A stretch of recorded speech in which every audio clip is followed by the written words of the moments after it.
ప్రార్థన చేసుకున్నాం. ప్రేమ కలిగిన పరలోకపు తండ్రి, దేవా, గడిచిన కాలమంతా మీ రెక్కల చోటున మమ్మల్ని భద్రపరిచి కాచి కాపాడి తిరిగి మరొక మారు మీ సన్నిధిలోనికి మమ్మల్ని నడిపించినందుకు, మీ సన్నిధిని మాకు అనుగ్రహించినందుకు స్తుతులు చెల్లిస్తున్నాము తండ్రి.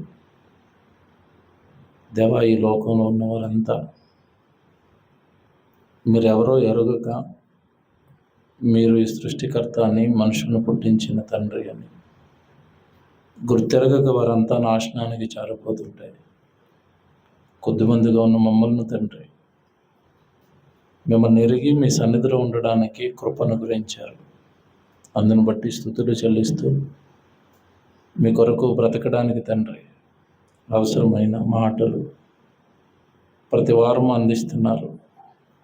ఈ వారం కూడా మంచి మాటలు మా కొరకు అందించి మా ఆత్మీయ జీవితాన్ని మరింత మెరుగుపరుచుకోవడానికి మీ కృపను మాకు అనుగ్రహించమని క్రీస్తు వారి పరిశుద్ధమైన నామంలో ఈ ప్రార్థన అడుగుచున్నాము తండ్రి. ఆమేన్. ప్రియులారా, చేరవచ్చిన మీ అందరికీ క్రీస్తు నామంలో శుభాలు, వందనాలు తెలియజేస్తున్నాను.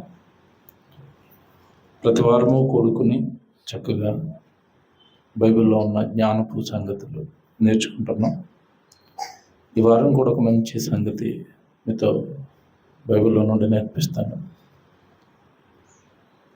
దేవుడికి ఇచ్చే అర్పణల విషయంలో దేవుడు ఎలాంటి మనసు కలిగి ఉన్నాడు అన్నది ఈ వారం మనం ఆలోచిద్దాం. దేవుడికి అర్పించేటప్పుడు లేదా దేవుడికి ఏదైనా ఇచ్చేటప్పుడు ఒక వ్యక్తి ఎలా ఆలోచించాలి అన్నది ఈరోజు మనం నేర్చుకుందాం. సహజంగా దేవుడు అనేసరికి మనుషుల దృష్టిలో చివరాఖరణ ఉంటాడు. ముందు తాను, తన భార్య, తన కుటుంబం, తన వాళ్ళు, ఎక్కడో చివరి లైన్లో మనిషి దేవుడిని నిలవబెట్టి దేవుడు అనగానే ఏదో తనకున్న దాంట్లో, మిగిలిన దాంట్లో ఏదో చిన్నదల దేవుడికి ఇస్తే చాలు అని ఆలోచించేవాడు మనిషి. కానీ దేవుడి ఉద్దేశం ఏంటి అర్పణల విషయంలో అంటే చాలా స్ట్రాంగ్గా, చాలా లోతుగా ఇచ్చేవాళ్ళ విషయంలో, అర్పించే వాళ్ళ విషయంలో దేవుడు ప్రారంభం నుంచి చాలా క్లారిటీగా ఒక విషయాన్ని చెప్తున్నాడు. అది ఆదికాండం నుంచి ప్రకటన గ్రంథం వరకు మీరు ఎక్కడ చూసినా ఆయనకు మనం ఏదైతే అర్పిస్తామో అది మన జీవ ఫలాలు కానివ్వండి, మన శరీర ఫలాలు కానివ్వండి,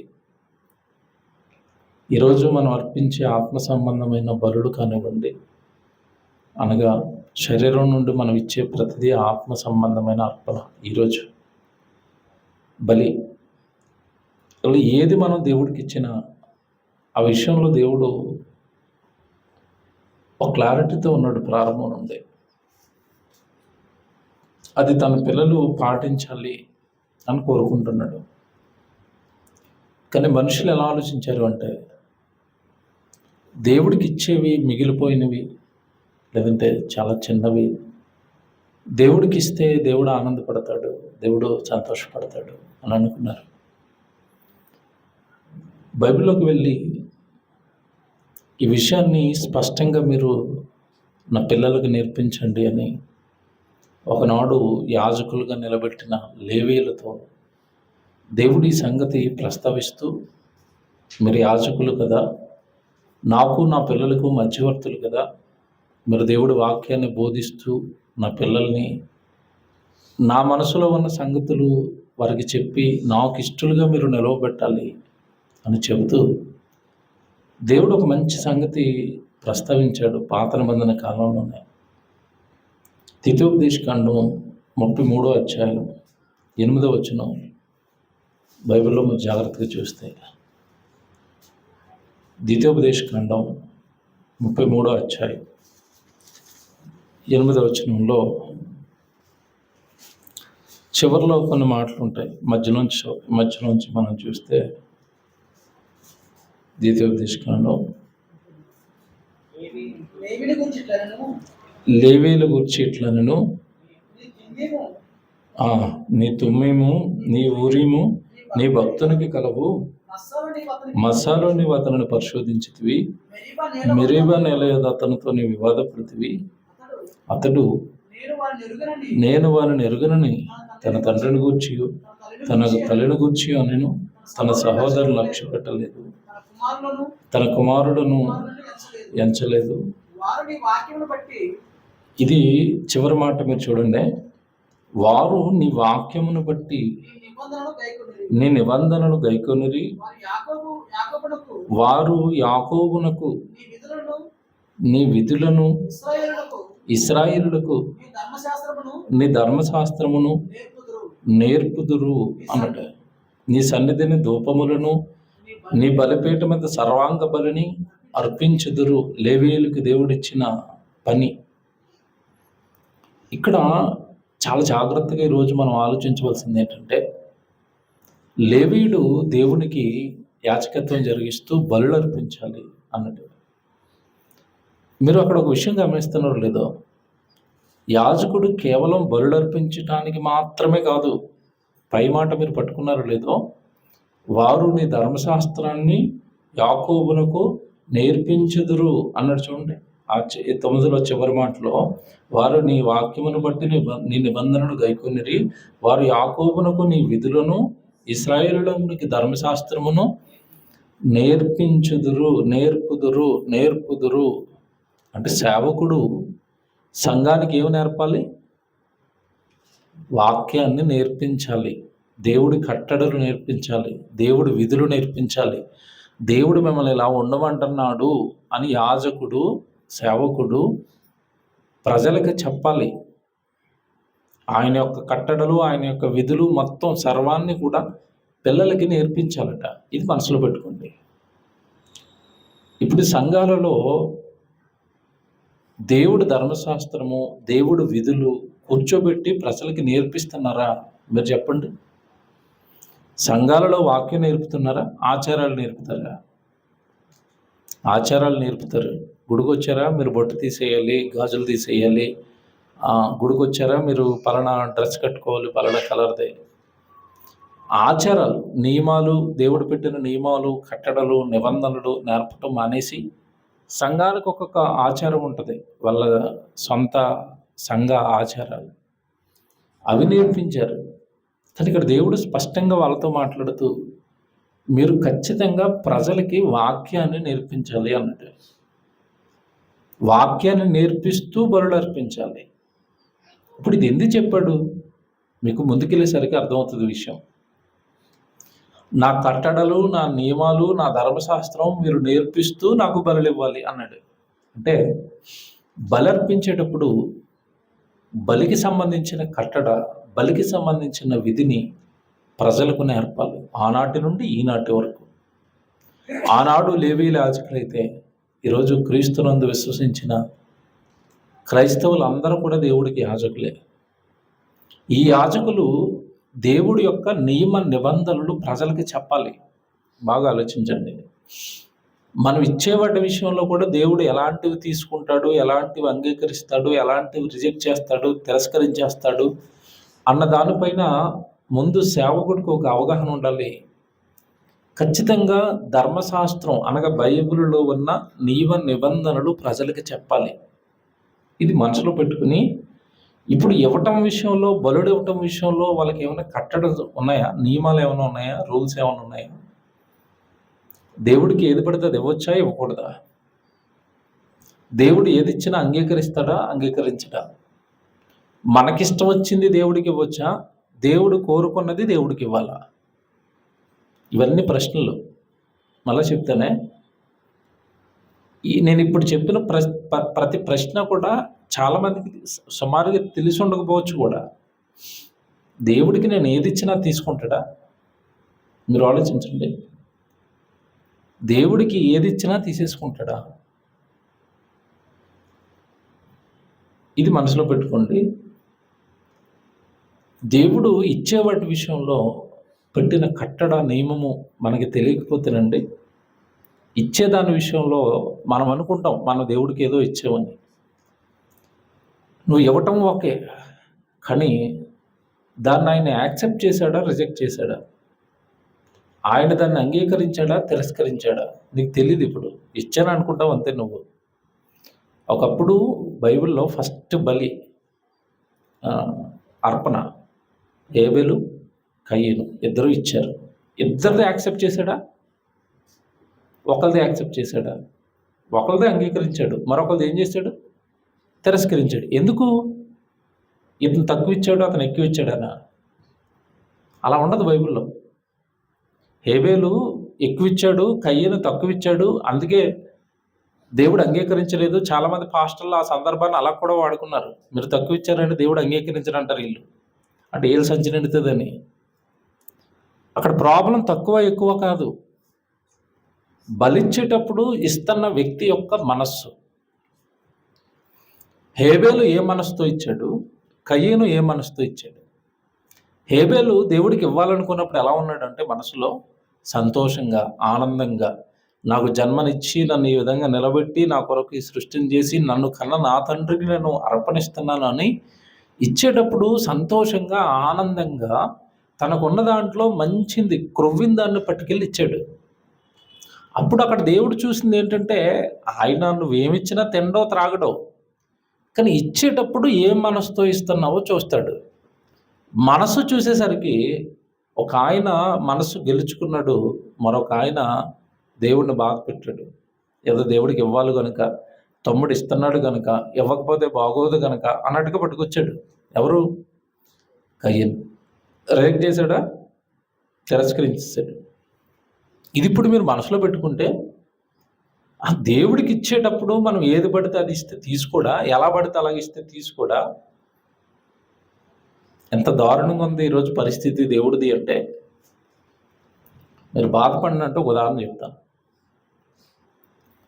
ప్రజెంట్ ఇప్పుడు మనం వాడుతున్న కరెన్సీ నోట్లలో తక్కువ చిన్న నోట్ ఏది చెప్పండి? ప్రజెంట్ కాను సంచులు ఎక్కువ ఏమొస్తాయి తెలుసా? 10 రూపీస్లో వస్తాయి. అంటే అర్థం ఏంటి? మీరు చెప్పండి, అర్థం ఏంటి? దేవుడికి ఇచ్చేటప్పుడు మా దగ్గర వాడకంలో ఏది చిన్నది ఉంటే అది ఇస్తాం. ఇప్పుడు 10 రూపాయలు రన్నింగ్లో ఉంది కనుక 10 రూపాయలు వచ్చినాయి.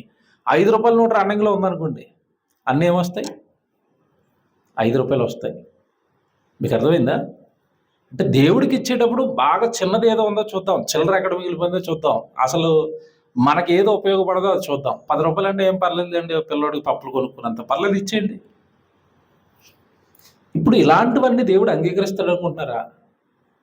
మనం ఇచ్చామని మనం సాటిస్ఫై అవ్వటం, కానీ అలా చూస్తున్న దేవుడు మనస్సు జేబులో ఎంత ఉంది, దేవుడికి ఎంత ఇస్తున్నాం, బ్యాంక్ బ్యాలెన్స్ ఎంత ఉంటుంది, దేవుడికి ఎంత ఖర్చు పెడుతున్నాం, ప్రతిదీ నుండి దేవుడు పిన్ టు పిన్ అలా కాల్కులేట్ చేస్తూ ఉంటాడు. వీడికి నా మీద ఎంతవరకు మనసు ఉంది, నా పని మీద కానీ, నా సన్నిధి మీద కానీ, నా సేవ మీద కానీ, నా సేవకుడి మీద కానీ, వీళ్ళకి మనస్సు ఎక్కడి వరకు ఉందన్నది చూస్తూ ఉంటాడు.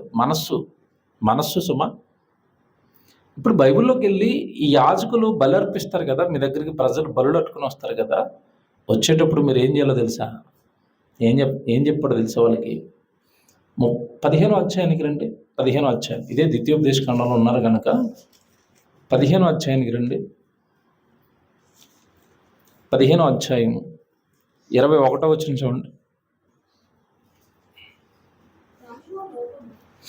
15వ అధ్యాయం 21. దానిలో లోపము అనగా దానికి కుంటితనమైనను గ్రుడ్డితనమైనను మరి ఏ లోపమైనను ఉండిన యెడల నీ దేవుడైన యెహోవాకు అర్పింపకూడదు. ఎంత బాగా చెప్పాడండి. అర్పణ ఇవ్వడానికి గొర్రెని కానీ, మేకని కానీ, జంతువుని కానీ, పక్షిని కానీ మీరు తెస్తారు కదా, తెచ్చేటప్పుడట దేవుడికి అర్పణ ఇస్తున్న ఆ జంతువుకి ఏముండకూడదట? లోపం ఉండకూడదు. అనగా అన్నాడు చూసారా? లోపం అంటే మనకు తెలియదని. ఎంత బాగా రాస్తాడండి బైబిల్. చిన్నపిల్లలకి రాసినట్టు రాస్తాడు బైబిల్. నేను చిన్నప్పుడు బైబిల్లో చదువుకునేటప్పుడు పడేవి పదాలు. అనగా అంటాడు. అనగా ఏమిటి అంటారు చూసారా? ప్రశ్న సమాధానం. అలాగా లోపము అనగా అని చెప్పి కుంటిదానినైనను అన్నాడు. అంటే కాలు కుంటుతున్న దాన్ని దేవుడికి ఏమేయకూడదట? ఏమేయకూడదు? అర్పణ వేయకూడదు. కుంటిదాన్ని అర్పణ వేయకూడదు అని మనం చదువుకున్నాం కదా. ఇప్పుడు చిరిగిపోయిన నోటు దేవుడికి వేయొచ్చా? మీరు చెప్పండి, వేయొచ్చా వేయకూడదా? వేయకూడదు. కానుకల సంచిలో వారానికి ఒక 2-3 వస్తాయి. అవి ఏవి? చిరిగిపోయిన నోట్లు. అంటే బయట ఎక్కడా మారటం లేదు కదా, ఇది పట్టుకెళ్ళి ఆయనకి వేసేద్దాం. ఎవరికి? దేవుడికి. మీకు ఒక విషయం చెప్పనా, మీరు అది వేయటం వలన దేవుడి కోపాన్ని మీ మీదకి తెచ్చుకుంటారు. చిరిగిపోయిన నోటు పిల్లలకి ఇస్తారండి? మీ పిల్లలకి ఇస్తారా? మన పిల్లలకి ఇస్తామా? ఇవ్వా? ఇవ్వం. ఎందుకు? ఇస్తే వాడు మొహాన్ని తిడతాడు. పిల్లోడే తిడతాడు మొహాన్న. నాన్న ఏమనుకుంటున్నావు, చిరిగిపోయింది ఇచ్చేవేంటి, పనికిరాని నోటు ఇచ్చేవేంటి అంటాడు. అంటే ఇప్పుడు దేవుడు ఏమి అండనా మనుషుల యొక్క ఆ విధానం? చిరిగిపోయిన వేయటం, చిన్న నోట్లు వేయటం దేవుడు ఏమి అండనా? అలాగని డబ్బుల కోసం ఈ ప్రసంగం చేస్తున్నాను అనుకుంటారు. నో. కొన్ని సంవత్సరాల సేవలో ఉన్నాను నేను. ఎప్పుడు ఎవరిని డబ్బులు అడగను, నేను వేయమని కూడా అడగను. డబ్బుల కోసం చేయటం లేదు. మీ ఆత్మీయ జీవితం దేవుడితో బలంగా ముడిపడాలన్న ఒకే ఒక ఆలోచనతో ఈ విషయం చెప్తున్నాను. ఎందుకంటే మనం ఇచ్చేటప్పుడు శ్రేష్టమైనవి ఇస్తున్నప్పుడు దేవుడి మనస్సులో మనకి స్థానం దక్కుతుంది. హేబేలుకు స్థానం దక్కిందా? హేబేలుకు దేవుడు మనసులో స్థానం దక్కింది కనుకే హేబేలు చచ్చిపోయిన తర్వాత హేబేలు రక్తము మొరపెడతన్నా దేవుడు అంగీకరించాడా? హేబేలు రక్తం మొరపెడితేనే కదండి ఎవరిని శిక్షించాడు? కయ్యనుని. ఎందుకంటే తన గుండెల్లో స్థానాన్ని సంపాదించుకున్న వ్యక్తి. మనకిప్పుడు నిజంగా మనం దేవుడికి ఇచ్చేటప్పుడు మంచివి ఇచ్చి, మంచి అర్పణలు ఇచ్చి, మంచివి దేవుడికి ఇచ్చి, మనకి ఏదైనా కష్టం వచ్చినప్పుడు దేవా అంటే ఖచ్చితంగా నిన్ను కరుణిస్తాడు, ఖచ్చితంగా నిన్ను బాగు చేస్తాడు, ఖచ్చితంగా నీ స్థితి మారుస్తాడు. కానీ చాలామందికి తెలియదు కదా. మంచివి దేవుడికి ఇచ్చి మనం ఆయన నుండి మంచివి పొందుకోవాలి. నువ్వేమో ఆయన దగ్గరికి చిల్లరట్టుకుని వస్తావు, కోరికలు మాత్రం ఏం కోరుతాం? మనం ఏం కోరుతాం చెప్పండి? దేవుడికి ఏదైతే ఇచ్చామో ఆ సైజు కోరికే కోరు. కానీ దేవుడికి ఇచ్చేదేమో ఇంత, కోరేదేమో ఇంత. దేవుడికి ఎక్కడ సెట్ అవ్వట్లేదు ఇది. అలాగని ఎక్కువ ఇచ్చితేనే దేవుడిని మొరవింటాడు అన్నది కాదు నా ఉద్దేశం. ఎక్కువ ఇమ్మన్నది కాదు ఇక్కడ సబ్జెక్ట్. నీకు ఉన్న దాంట్లో మంచిది అన్నది సబ్జెక్ట్. ఇక్కడ మ్యాటర్ ఎక్కువ తక్కువ కాదు. అలాగంటే మరి పేదవాళ్ళు ఉంటారు, వాళ్ళు ఏమిస్తారు దేవుడి కంటే? బైబిల్లో భేద విధవరాలు ఉంది. ఏమిచ్చింది? 1000 రూపాయలు ఇచ్చిందని రాయలేదైనా అక్కడ. భేద విధవరాలే, కానీ ఆవిడకు ఉన్న దాంట్లో ఇచ్చింది. 2 కాసులే ఉన్నాయి, 2 కాసులు ఇచ్చింది. ఆవిడ దేవుడి మనసులో పడిందా? పడింది. ఇక్కడ మ్యాటర్ ఎక్కువ తక్కువ కాదు. నీకున్న స్థితిని బట్టి మంచిదే ఇస్తున్నావా? నీకున్న స్థితిని బట్టి, నువ్వు ఇవ్వగలిగిన దాన్ని బట్టి, నువ్వు ఇవ్వగలిగింది దేవుడికి ఇస్తున్నావా? ఇవ్వగలిగి ఉండి కూడా వెనక దాచుకుని చిన్న ఇస్తున్నావంటే దేవుడి మీద మనకి అర్పణల విషయంలో సరైన క్లారిటీ లేదు. ఇక్కడ చూడండి ఎంత బాగా చెప్తాడో కింద. మీరు ఆ వచనంలో లోపము అనగా దానికి కుంటితనమైనను తనకు గుడ్డితనమైనను ఏ లోపమైనను ఉండిన ఎడల నీ దేవుడైన యెహోవాకు దానిని అర్పించకూడదు. దానిని యెహోవాకు ఎందుకన్నా తెలుసా ఎన్నిసార్లు? ఏమంటే మనం మనుషులకి ఇచ్చేటప్పుడు మంచివి ఇస్తామా, చెడ్డవి ఇస్తామా? పెళ్ళికి వెళ్ళారు గిఫ్ట్ ఇవ్వడానికి. నేను ఇంట్లో ఒక 10 సంవత్సరాలు తిరిగేసిన ఫ్యాన్ని తీసేసి కిందకి శుభ్రంగా తుడిచేసి దాన్ని మంచి ప్యాకింగ్ చేసి, 10 సంవత్సరాలు మీరు వాడుకొని ఇంకా రంగు అంతా ఎలిసిపోయి మొత్తం సొట్లాడిపోయిన ఫ్యాన్ని చక్కగా గిఫ్ట్ ప్యాకింగ్ చేసి ఎవరో పెళ్లి జరుగుతున్న పెళ్లి కొడుకు గిఫ్ట్ ఇచ్చారు. ఆడు ఇస్తున్నప్పుడు హ్యాపీగానే ఉంటాడు, చూడలేదు కనుక. ఇప్పిన తర్వాత చూస్తే ఎన్ని తిట్లు తిట్టుకుంటాడండి లోపల. నన్ను ఏమనుకున్నాడు, ఈ విరిగిపోయిన సొట్లాడిపోయిన ఫ్యాన్ ఇచ్చాడు నాకు. మనుషులకి ఇచ్చేటప్పుడు కొత్తవి ఇస్తామండి, అవునా కదా? గిఫ్ట్ కొత్తది ఇస్తారా, పాతది ఇస్తారా? బాగా ఆలోచించండి. కొత్తది ఇస్తాం కదండి. ఇంటికి ఎవరైనా చుట్టాలు వచ్చారు, ఏం భోజనం పెడతారు? చారెట్టని భోజనం చేసేయండి అంటారా? ఇప్పుడే ఉండండి, చికెన్ తింటారా, మటన్ తింటారా, గుడ్లు తింటారా, చేపలు తింటారా, పీతలు తింటారా, రొయ్యలు తింటారా? అబ్బబ్బబ్బబ్బబ్బా ఎన్ని అడుగుతారండి. అంటే మనుషులు వచ్చినప్పుడు మంచివి పెట్టాలి, మనుషులకి ఇచ్చేటప్పుడు మంచివి ఇవ్వాలి. పిల్లలు ఏదైనా బట్టలు కొనుక్కురమ్మన్నారు, ఏ బట్టలు కొనుక్కొస్తారు? డాడీ బర్త్డే కదా మంచి డ్రెస్ కొనుక్కురా నాకు అన్నట్టు ఏ కొనుక్కొస్తారు? రోడ్డు మీదకి వెళ్ళి సెకండ్ హ్యాండ్ ఎక్కడ అమ్ముతున్నారు చూసి కొనుక్కొస్తారా? అంటే నీ కొడుకు మంచివి ఇస్తావా, నీ భార్యకు మంచివి ఇస్తావా, నీ కుటుంబానికి మంచివి ఇస్తావా? మరి దేవుడికి అంటున్నాను నేను. ఆ పదం చూసారు ఎంత బాగా రాశారో. మీరు యెహోవాకు అర్పింపకూడదు అంటే అది ఇస్తున్నది ఎవరికి? కొడుకు కాదు, భార్యకు కాదు, ఏమంటే బంధువులకు కాదు, స్నేహితులకు కాదు. ఇస్తున్నది ఎవరికి? యెహోవాకు. అది మర్చిపోక. ఇచ్చేటప్పుడు, వేసేటప్పుడు, మాట్లాడేటప్పుడు నువ్వు మర్చిపోక. అది ఇస్తున్నది ఎవరికి అంటే యెహోవాకి. ఏమన్నా మాట్లాడుతాను, మీరు ఇలా ఆలోచించారో లేదో ఎప్పుడైనా? మనం ఎవరి ఫంక్షన్ కానీ వెళ్తున్నాం అనుకోండి, నేను చాలా మందిలో చూసిందండి, వాళ్ళ స్థితిని బట్టి వీళ్ళు గిఫ్ట్లు కొంటారండి. ఇక్కడ వాళ్ళు కొంచెం చిన్నవాళ్ళు అనుకోండి, పేదవాళ్ళు అనుకోండి, ఏం పర్లేదండి ఒక చిన్న వాచ్ తీసుకోండి అంటారు, లేదా చిన్న గడియారం కొందామంటే 250, 300 పెట్టి అంటారు చిన్న పేదవాళ్ళు అయితే. అదే బాగా లక్షాకారుల ఇంటికో, కోటీశ్వర్ల ఇంటికో వెళ్తారనుకోండి, గిఫ్ట్ పెళ్ళికో దేనికో గిఫ్ట్ ఇవ్వాలనుకున్నప్పుడు ఏం పట్టుకెళ్తారు చెప్పండి?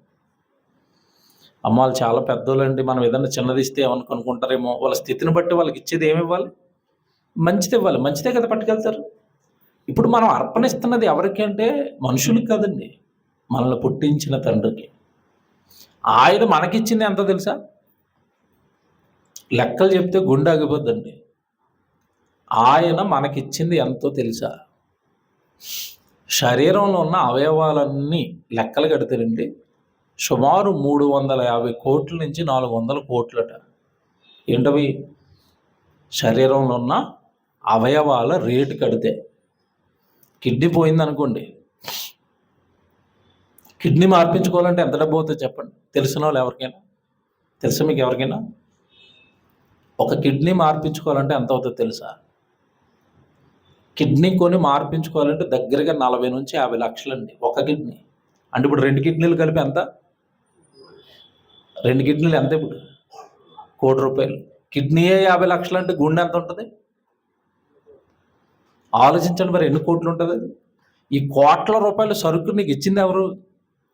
దేవుడు. కోట్ల రూపాయలు ఖరీదు చేసి అవయవాలు నీకు ఇచ్చి నీకు జీవితం ఇస్తే నువ్వు ఇచ్చేవి ఎలాంటివి ఇవ్వాలి దేవుడికి ఇచ్చేటప్పుడు?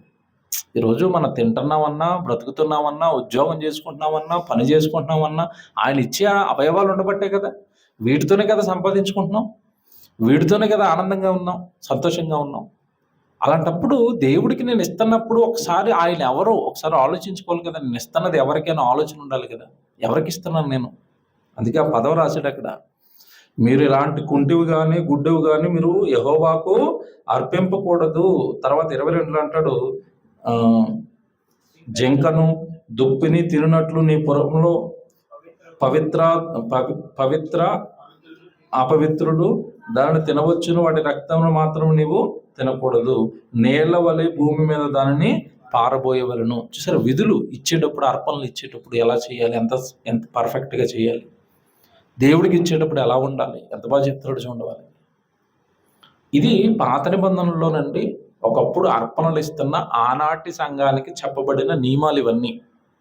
ఇప్పుడు కిందకి వెళ్ళేసరికి లేవికాండానికి వెళ్ళేసరికి లేవికాండంలో మరో మాట, ఇదే మాట ఇంకొంచెం లోతుగా చెప్తాడు. సేమ్ ఇదే మాటని లేవికాండం 22వ అధ్యాయం 19 వచ్చిన చూడండి.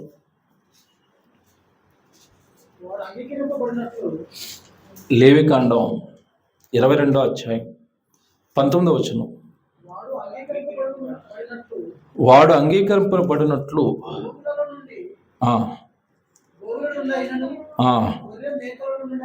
గొర్రె మేకల నుండైనను.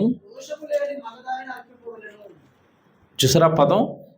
దోషము లేని మగదానిని అర్పింపవలెను.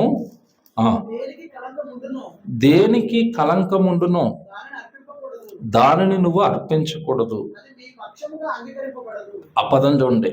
ఒకవేళ అలాంటిది మనం ఇస్తేనట అది మీ పక్షముగా అంగీకరింపబడద్దు. అంటే దేవుడు రిజెక్ట్ చేశాడా?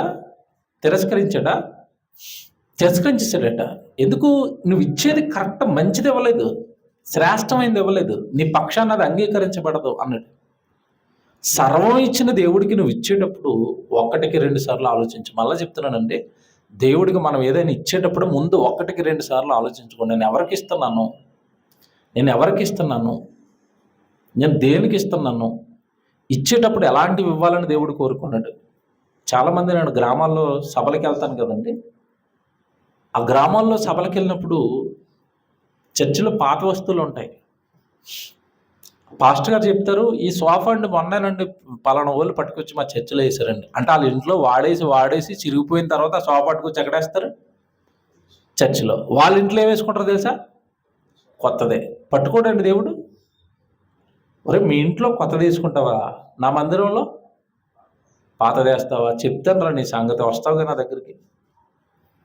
ఏ కాళ్ళు ఇరిగిపోయో కాళ్ళు అతికించదేవా అంటావు కదా, అప్పుడు నీకు పాతకాళ్ళలాగా ఇవ్వకుండా కాళ్ళని ఇంకో కొంచెం ఎరగొడతాను, అప్పుడు తెలుస్తుంది.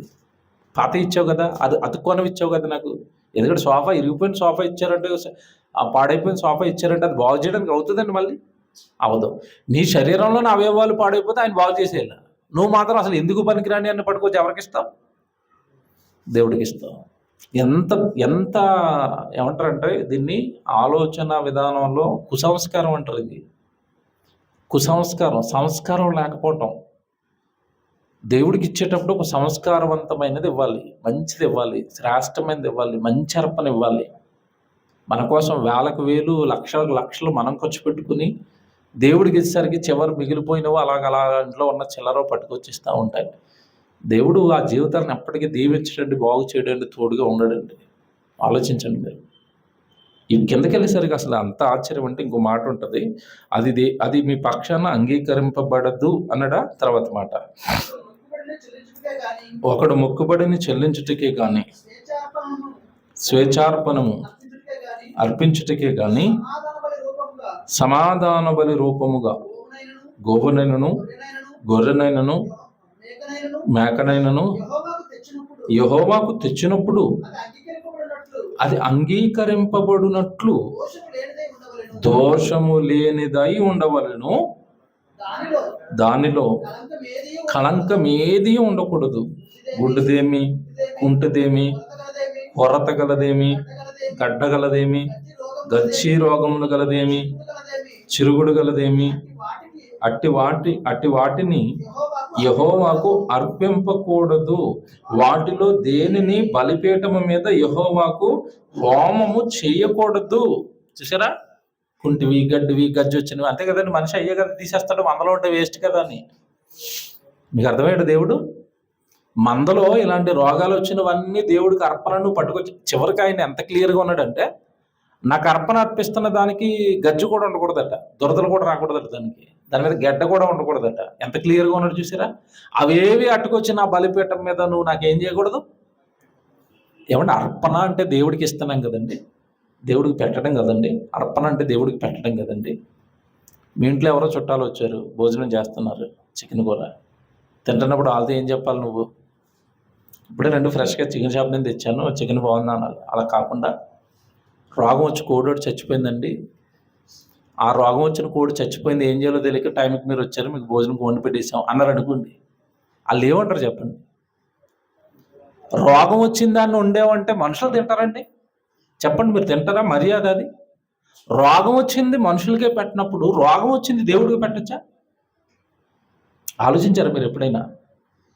అంటే దేవుడు అనగానే నాకు చాలా బాధ అండి. దేవుడు అనగానే ఎంత దీనస్థితిలో ఆలోచిస్తున్నారు చూసారా మనుషులు. పనికిరానివి, ఏమండి ఉపయోగం లేనివి, మనకి పెద్దగా ఉపయోగపడనివి ఎన్ని పట్టుకెళ్ళి ఎవరికి ఇవ్వాలి?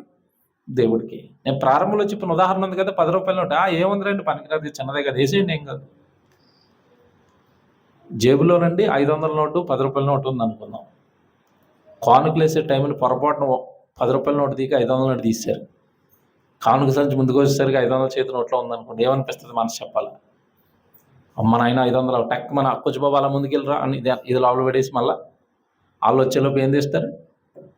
అది చూసారా? ఇక్కడ డిఫరెన్స్. దేవుడికి ఇచ్చేటప్పుడు ఇది 500, ఇది 10, చిన్న దేవుడికి ఇద్దాం, పెద్దది మనం ఖర్చు పెట్టేసుకుందాం. అసలు 500 నీ జోబులకి ఎలాగొచ్చాయి? బాగా ఆలోచించి ఎలాగొచ్చాయి? డైరెక్ట్గా చెప్పమంటే దేవుడు ఇస్తే వచ్చాయి అంటాను నేను. వివరణలోకి వెళ్తే నువ్వు సంపాదనకి వెళ్ళావంటే శరీరం ఉండబట్టి, సంపాదించుకునే శక్తి ఉందంటే ఆరోగ్యం ఉండబట్టి, ఆరోగ్యం ఉందంటే ఆహారం ఉండబట్టి, ఆహారం ఉంది అంటే దేవుడు ఇవ్వబట్టి. నీ నోట్లోకి వచ్చిన ప్రతి నోటు ఎవరిచ్చారు? దేవుడు ఇచ్చాడు. అర్పణ ఇచ్చేటప్పుడు ఇలా ఇలా ఇంత క్లియర్గా ఆలోచించాలి. అలాగని పెద్ద పెద్ద వెయ్యండి అని మేము చెప్పడం లేదు నీకు. మళ్ళా రోజు 500 వేయమంటారా అనుకంటే డబ్బుల కోసం చెప్పట్లేదు. మీకు క్లారిటీ విషయం అర్థం కావడానికి చెప్పాను అంతే. మీకు ఉన్న స్థితిని బట్టి వెయ్యండి, కానీ అది మీ పొజిషన్కి, అది మీ స్థితికి సరిపోతుందో లేదో ఒక్కసారి మిమ్మల్ని మీరు ఆత్మ విమర్శ చేసుకుని వెయ్యండి. ఎందుకంటే ఇచ్చేటప్పుడు శ్రేష్టమైనవి ఇవ్వాలి, మంచివి ఇవ్వాలి. అప్పుడే అర్పణ అంగీకరించబడుతుందండి. ఎందుకు నేను చెప్తున్నది ఏంటంటే డబ్బుల కోసం కాదు. మీకు అర్థమవుతుందో లేదో, మీ అర్పణ దేవుడు యాక్సెప్ట్ చేయాలి. మీరు ఇచ్చేదాన్ని దేవుడు అంగీకరించాలి అంటే మంచివి ఇవ్వాలి. అప్పుడప్పుడు చూడండి, మనం పెళ్ళిళ్ళకి వెళతారండి కొంతమంది. పెళ్ళికి వెళ్ళిన తర్వాత పెళ్ళి అంతా బాగానే జరుగుతుంది. బయటకు వచ్చి పెళ్లి గురించి మాట్లాడుకోరు. దేని గురించి మాట్లాడుకుంటారు నిజం చెప్పండి? భోజనాల గురించి మాట్లాడతాడు. ఆడు పెళ్ళి బాగా చేసి కూర కారం మసాలా వేసి వండేసాడు అనుకోండి, బయట టాక్ అంతా పెళ్లి మీద ఉండదు. ఇక దరిద్రమైన కూర పెట్టాడండి. ఎందుకు అంత లక్షలు ఖర్చు పెడితే పెళ్లి చేస్తే ఏముందండి, భోజనంలో ఉండటం రాదండి, కూర అస్సలు బాగోలేదండి, కంపండి, మసాలా కంపండి అంటాడు. చూసారు, అంత అలా పెళ్లి చేసినా అతను ఎక్కడ పోగొట్టేసుకున్నాడు, పేరు ఎక్కడ పోగొట్టేసుకున్నాడు, పెట్టే దగ్గర.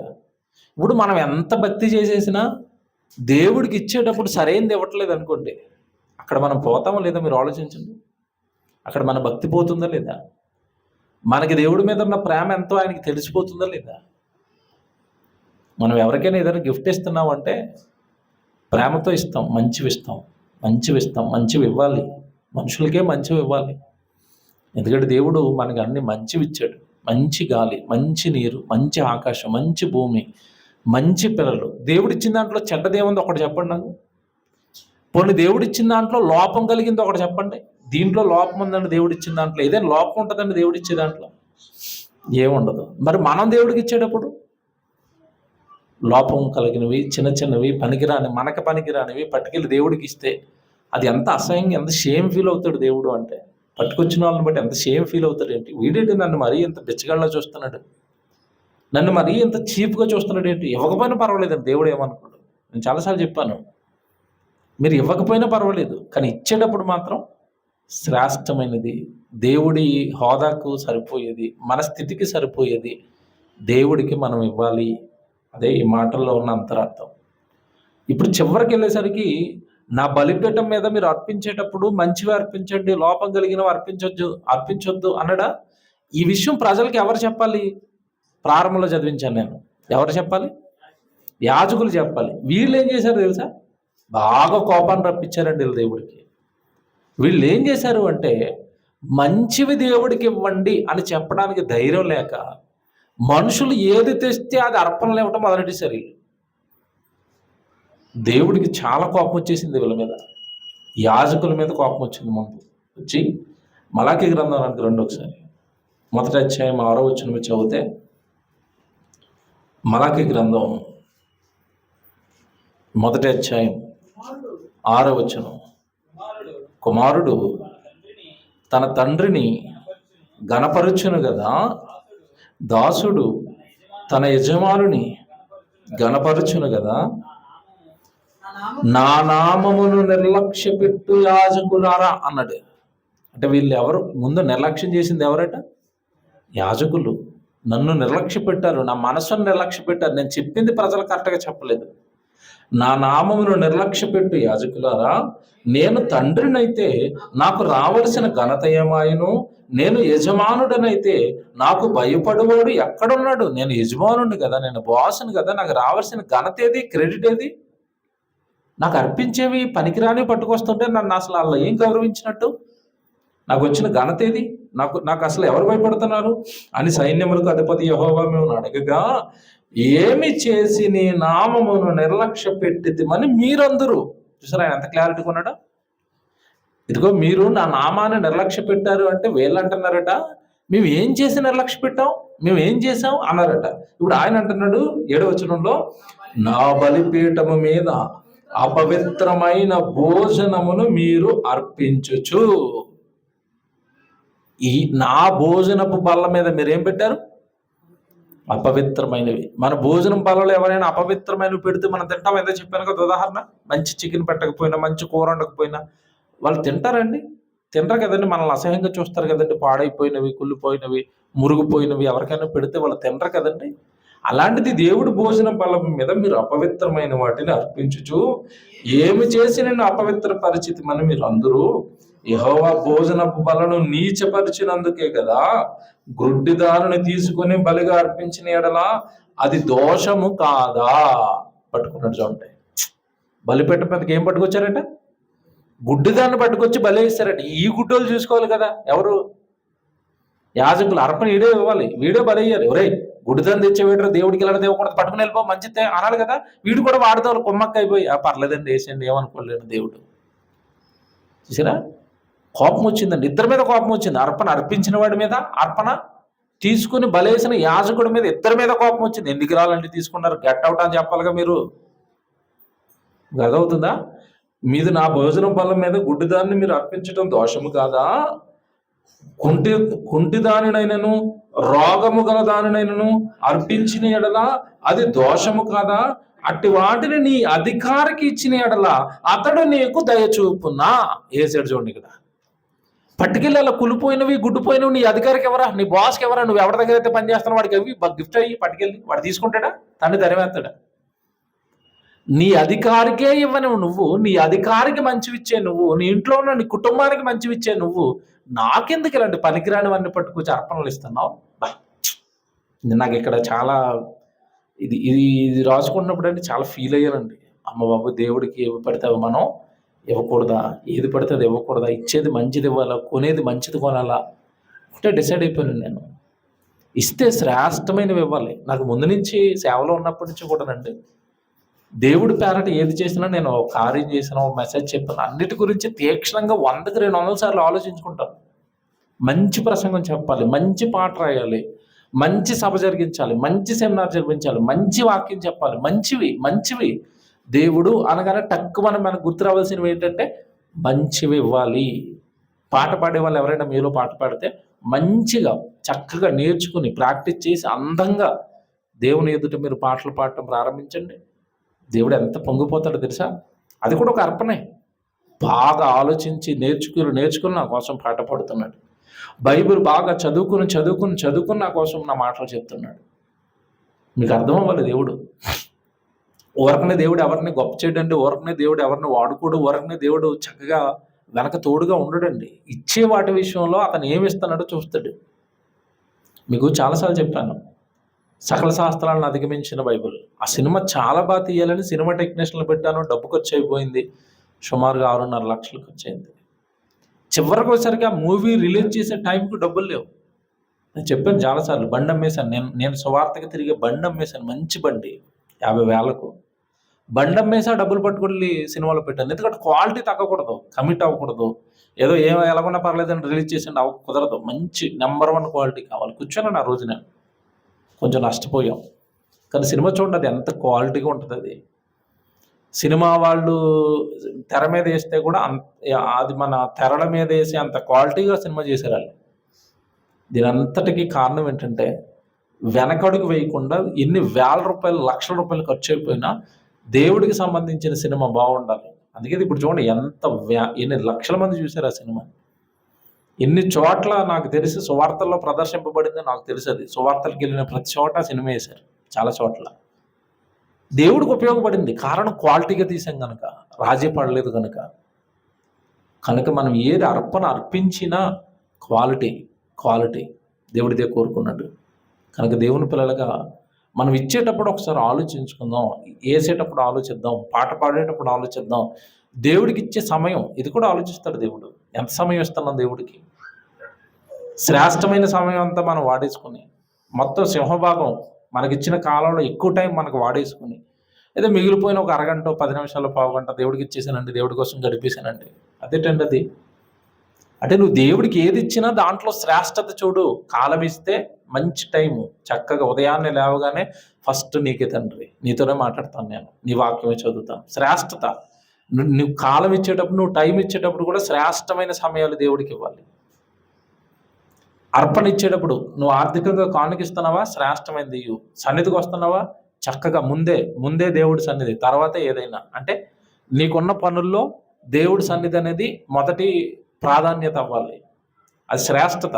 మొదట నువ్వు తండ్రి, మొదట నీ సన్నిధి, తర్వాత నా పనులు అంటున్నావా? అంటే ప్రతి దాంట్లోనూ మంచిది.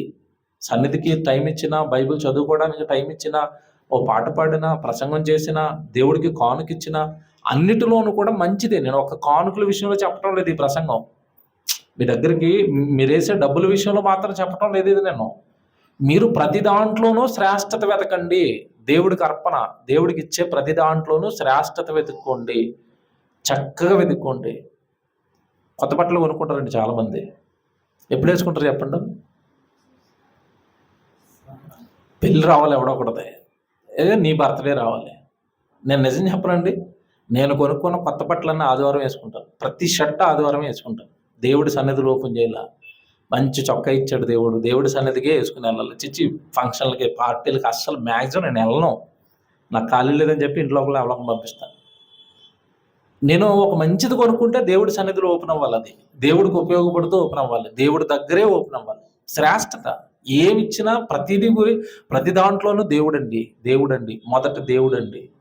ఏదైనా సరే దేవుడితో ఓపెన్ అండి, దేవుడితోనే. ఇలా మీరు ఆలోచిస్తే మీరు దేవుడికి చాలా బాగా నచ్చుతారు. మీకు ఏం కావాలో అప్పుడు అడగండి అంటాడు దేవుడు. సర్వంలో మీకు తోడుగా ఉంటాడు. సర్వ విషయాల్లో మిమ్మల్ని దేవుడు తన మదిలో పెట్టుకుని మీకు సహాయం చేస్తూ ఉంటాడు, మిమ్మల్ని రక్షిస్తూ ఉంటాడు. తన వాళ్ళలో ఒకడిగా మిమ్మల్ని ఎంచి దేవుడు మీకు తోడుగా ఉంటాడు. మళ్ళా చెప్తున్నాను, ఇప్పుడు నేను చెప్పినవన్నీ మీరు పాటించాలి. ప్రతి దాంట్లోనూ శ్రేష్టమైనది దేవుడికి ఇవ్వాలి. ఉదయాన్నే లేస్తామండి, లేవగానే మన ఆలోచనలన్నీ ఏముంటాయి చెప్పండి? నిజం చెప్పండి, పొద్దున్న లేవగానే ఆలోచనలన్నీ ఏముంటాయి? ఈరోజు డ్యూటీకి వెళ్తామంటే కొంతమందికి ఆ ప్రాజెక్టులు, సాఫ్ట్వేర్ వాళ్ళకి పాపం అయ్యే తెల్ల పడుకున్నా అయ్యే తిరుగుతూ ఉంటాయి పాపం వాళ్ళకి. లేవగానే అది ఇది మా మెయిల్, అది ఇదేం జరుగుతుంది, ఎవరిని కలవాలి, ఈరోజు ఏం చేయాలి, ఇదే తిరిగిపోతుంది మనసులో. అలా కాకుండా ఈరోజండి మనకి వస్తున్న రోగాల విషయంలో అన్నిటికీ మూలం చెప్పంటారా బాబు అంటే స్ట్రెస్ అట.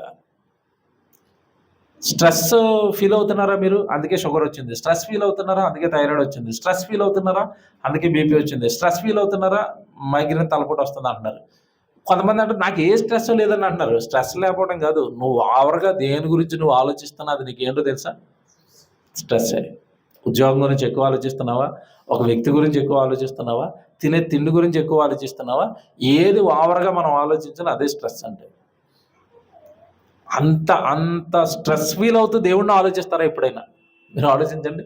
ఈ పడే స్ట్రెస్ దేవుడి కోసం పడతారా ఎప్పుడైనా? బైబిల్ నాకు అర్థం అవ్వట్లేదండి, స్ట్రెస్ ఫీల్ అయిపోయారు ఎప్పుడైనా? దేవుడి సన్నిధికి రోజు వెళ్ళలేకపోతున్నానంటే స్ట్రెస్ ఫీల్ అవుతుంది. వీటిలో ఉంటుందా స్ట్రెస్? మీరు చెప్పండి, వీటిలో ఫీల్ అవుతాం మనం. కనుక దేవుడి పిల్లలుగా మనం బాగా ఆలోచిస్తే, నువ్వు ఏది అర్పణ అర్పిస్తున్నా అర్పణలో దేవుడిని జ్ఞాపకం చేసుకోవాలి. అర్పణ మంచిది దేవుడికి అర్పించాలి. ఇది పాత నిబంధనలో దేవుడు చెప్పుకుంటూ వచ్చినవి. కొత్త నిబంధనకి వెళ్ళేసరికి ఒక్క మాటలో చెప్పాడు, నువ్వు ఏది ఇచ్చినా సరే నీ పూర్ణ హృదయంతో, నీ పూర్ణ వివేకముతో, నీ పూర్ణ మనస్సుతో దేవుడిని ఏం చేయాలి? మనం ఆరాధించాలి. అంటే ఆయనకి ఇవ్వాలి. ఎలా ఇవ్వాలంటే పరిపూర్ణంగా. ఏమి ఇవ్వాలి తండ్రి అనేసరికి, కొత్త నిబంధనకు వచ్చేసరికి దేవుడు ఏమంటాడు తెలుసా? ఏమిమ్మంటారు తండ్రి? అక్కడేమో వాళ్ళకి మంచి ఇమ్మన్నారు కదా, ఇప్పుడు కొత్త నిబంధనకు వస్తే మేము మీకు ఏది మంచిది ఇవ్వాలి అంటే దేవుడు రివర్స్లో ప్రశ్న వేస్తాడు మనల్ని. నీకు బాగా ఇష్టమైంది ఏదో చెప్పంటాడు. మీరు చెప్పండి, మీకు బాగా ఇష్టమైంది ఏదో? డబ్బులు, ఉద్యోగము, చదువు, ధనము, ఇల్లు, పొలం, ఇవన్నీ సెకండరీ అండి. ఫస్ట్ మీకు మీరంటే ఇష్టం. మనిషికి తనంటే ఇష్టం, అంతే కదండి. నేను ఇష్టం, మీకు మీరు ఇష్టం. పొద్దున్న ఉదయం లేవగానే మొహం చూసుకోగానే మన ఫీలింగ్ ఏంటి చెప్పండి? నేను సూపర్ అనుకుంటాం అంతే లోపల. అంటే నువ్వంటే నీకు ఇష్టం. ఇప్పుడు దేవుడు ఏం కావాలి చెప్పండి తండ్రి అంటే కొత్త నిబంధనలు అన్నాడు, నువ్వే కావాలా. మీకు అర్థమైందా? ఇప్పుడు దేవుడు మేకనో, గొర్రెనో, ఏమండి పొట్టేలునో, పక్షినో అడగటం లేదు. ఇప్పుడు ఎవరు కావాలట? నువ్వే కావాలి. సజీవ యాగముగా మీ శరీరములను ఆయనకు సమర్పించండి. ఇప్పుడు ఏం కావాలి తండ్రి అంటే నువ్వే కావాలి. ఎందుకంటే నీలో లోపాలు ఉండవు కదా. నువ్వు సిట్రేట్ చేసుకోవడం ట్రై చేస్తావు కదా, పవిత్రపరుచుకుంటావు కదా. పవిత్రమైన నువ్వు నా పనికి కావాలి. నువ్వు కావాలి. అలా ఎవరైతే వాళ్ళను వాళ్ళు అర్పించుకోవటం లేదో, అంటే నువ్వే కావాలంటే అర్థం ఏంటంటే నీ కాలం కావాలి, నీ మాట కావాలి, నీ నడక, నీ పాదాలు కావాలి సువార్త చేయడానికి, నీ కష్టార్జితం కావాలి దేవుడికి, నీ నుండి వచ్చే ప్రతిదీ నాకు కావాలి. ఇది దేవుడు కోరుతున్నది కొత్త నిబంధనలో. కనుక ఇవన్నీ మాటలు మీరు మనసులో పెట్టుకుంటే దేవుడికి అర్పించేటప్పుడు శ్రేష్టమైనవి ఇవ్వాలి. మనకంటే శ్రేష్టమైనది ఏమని చెప్పండి. ఇప్పుడు నిన్ను నువ్వు సమర్పించుకున్నావు అనుకోండి, డబ్బు గురించి ఆలోచిస్తావా? మనకున్న వస్తువుల గురించి ఆలోచిస్తావా? నో. ఇప్పుడు నన్ను నేను దేవుడికి ఇచ్చుకున్నాను, నేను దేవుడి సేవలో ఉండాలి తండ్రి అని నన్ను నేను దేవుడికి ఇచ్చేసుకున్న తర్వాత నా కారు నేనే వెళ్ళిపోయిన తర్వాత కారు ఏంటి తుక్కు అయిపోద్ది అది సేవలో. తిరిగి తిరిగి తిరిగి ఎక్కడికన్నా లాంగ్లు వెళ్ళి వచ్చేసరికి అలాగ 4-5 ట్రిప్లు వెళ్ళేసరికి ఇంక ఎక్కడ సామాన్లు ఊగుతూ ఉంటుంది దానికి. ఇప్పుడు నేనే దేవుడికి ఇచ్చేసుకున్న తర్వాత అమ్మో కారు పడిపోతుంది, కారు గీతలు అడిపోతుంది, కారు పార్ట్లు పాడైపోతుంది, ఇదే టైర్లు అరిగిపోతున్నాయి, ఇంజిన్ ఆయిల్ అయిపోతుంది, ఇదే. నేనే దేవుడికి ఇచ్చుకున్న తర్వాత నా కారేమి అతను ఆఫ్టర్ పోని అనుకుంటాను నేను. నేనే దేవుడికి సమర్పణ అయిపోయిన తర్వాత నా కుటుంబం, మీరు కూడా దేవుళ్ళలోనే. మీరు బాగా ఆలోచిస్తే ఈ స్టెప్ కొత్త నిబంధన ప్రకారం నువ్వు వేయగలిగితే, నేను దేవుడికి సమర్పించుకుంటాను, నా జీవితం దేవుడికి సమర్పిస్తాను, నా ఆలోచనలన్నీ నేను దేవుడికి చేస్తాను, నేను దేవుడి కోసం బ్రతుకుతానని నువ్వు ఆలోచించటం మొదలుపెట్టు. నువ్వు వెనకాల ఏవేవైతే నీకు అడ్డుకట్లుగా మారిపోతున్నాయో దేవుడి దగ్గరికి నిన్ను రానివ్వకుండా, ఆ కట్లన్నీ 1 by 1 అన్నీ తెగిపోతాయి. శ్రేష్టంగా దేవుడి కోసం బ్రతుకుతావు నువ్వు. కనుక దేవుడికి ఇచ్చే ప్రతి అర్పణలోనూ శ్రేష్టత చూడండి, క్వాంటిటీ కాదు, క్వాలిటీ. ఓకేనా? క్వాంటిటీ వేరు, క్వాలిటీ వేరు. క్వాంటిటీ అంటే శాతం ఎక్కువ ఇచ్చామా తక్కువ ఇచ్చాం కాదు, అది కాదు దేవుడు అడుగుతుంటా. క్వాలిటీ, శ్రేష్టత, ఇచ్చేవి మంచివి ఇస్తున్నావా లేదా. చాలామంది పాస్టర్లు క్వాంటిటీ అడుగుతారు. మీరు ఉద్యోగం చేస్తున్నారా, దశంభాగం తెచ్చేయండి. నాకు డౌట్ ఇక్కడ మీకు ఎలా అర్థమైందో మన బోధ, దశంభాగాలు మనకి కాదు, ఎవరికి? ఇశ్రాయేలుకి, లేవీయులకి. బాగుంది, వెరీ గుడ్. అంటే ఇప్పుడు దశంభాగం మనకి లేదా? బాగా ఆలోచించి చెప్పండి. దశంభాగాలు ఇమ్మని లేవీయులకి చెప్పాడు అని మనం అంటాం కదా. అంటే ఆ వచనం ప్రకారం ఇప్పుడున్న క్రైస్తవులకి దశంభాగం లేదా, పెరిగిందా? పెరిగింది. శాస్త్రుల నీతి కంటేనో పరిసయ్యుల నీతి కంటేనో మీ నీతి అధికము కాని ఎడల అన్నాడా? మత్తయి సువార్తలో ఉంటుంది, 5వ అధ్యాయంలో. వాళ్ళ నీతి కంటే మీ నీతి అధికం కాలేదనుకోండి, మీరు పరలోక రాజ్యమును ప్రవేశించరు, మీకు ఖచ్చితంగా పరలోకానికి పోరు అన్నాడు. అంటే అర్థం ఏంటి? దేవుడు వాళ్ళని దశంభాగం కోరాడు, ఇప్పుడు దశమ భాగానికి మించి వాళ్ళని కోరుతున్నాడు. బాగా అర్థం చేసుకోవాలి. ఇది పాత నిబంధనలో ఉన్న లేవీయులకు మిగతా ఇశ్రాయేలీయులు అందరూ దశంభాగాలు ఇచ్చారు. కొత్త నిబంధనలో దశంభాగం వద్దనలేదు, పెంచండి సరిపోతుంది. ఎందుకంటే మీరు ఉన్నది అంత్యకాలంలో, చివరి కాలంలో. యేసుప్రభు ఎప్పుడు వస్తాడో తెలియదు. కనుక మీకు ఉన్నవన్నీ ప్రభు కోసం వాడుతూ ఉండండి, మ్యాక్సిమం వీలైనంత. పరలోకం కొరకు ఎదురు చూడండి, పరలోక రాజ్యంలో మీ ధనాన్ని సమకూర్చుకోండి అన్నాడు. ఇప్పుడు మనం చాలామందికి మన దగ్గరకు వచ్చిన తర్వాత ఏమర్థమైందంటే, దశంభాగాలు మనకు కాదు వాళ్ళకి అనగానే మన వాళ్ళు రిలాక్స్ అయిపోయారు. ఎలాగా అంటే మనం ఏమీ ఇవ్వాల్సిన అవసరత లేదు, గుడికి వెళ్ళి వస్తే సరిపోతుంది. తప్పుగా అర్థం చేసుకున్నారు మీరు. మీకు వస్తున్న జీతంలో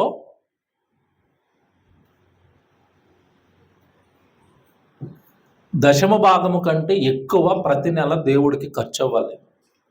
కనీసం 1% పెంచుతారా, 2% పెంచుతారా, 11, 12, 13, 14, 15, 20, 150, మీ మనస్సు దేవుడి మీద మీకు ఎంత ప్రేమ ఉందో దాన్ని బట్టి మీరు ఖర్చు చేయండి. కానీ పెరగలేదంటే, దశమ భాగం కంటే మీరు పెరగలేదు అంటే మీ నీతి కనీసం వాళ్ళ నీతితోనైనా సమానం. మీరు దశమ భాగం కూడా ఇవ్వట్లేదంటే వాళ్ళ నీతి దగ్గరికి ఇంకా రాలేదు. వాళ్ళ నీతి కంటే మీది ఇంకా పెరగాలి అన్నప్పుడు పెంచుకున్నామా, మొత్తం వదిలేసామా?